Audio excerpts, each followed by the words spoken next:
शिवसेना पक्षप्रमुख तथा महाराष्ट्र राज्याचे मुख्यमंत्री एकनाथरावजी शिंदे साहेब, सर्वप्रथम आपणास गुरुपौर्णिमेच्या शुभेच्छा. तुम्ही माझे राजकीय गुरु आहात व आपला आदर्श महाराष्ट्राने व देशाने घेतला पाहिजे असे आपण एक गुरु आहात.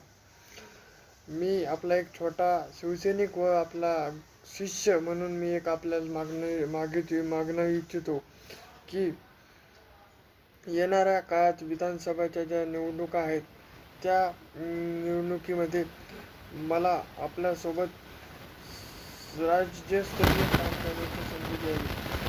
माझ्याकडे सामाजिक व राजकीय क्षेत्रातील येणाऱ्या विधानसभेसाठी मुद्दे आहेत व जास्तीत जास्त आपण जर युतीत लढलो, ज्या जागा वाटायला येतील ज्या आपण घ्याल त्या जागा पूर्ण निवडून आणण्याची जबाबदारी किंवा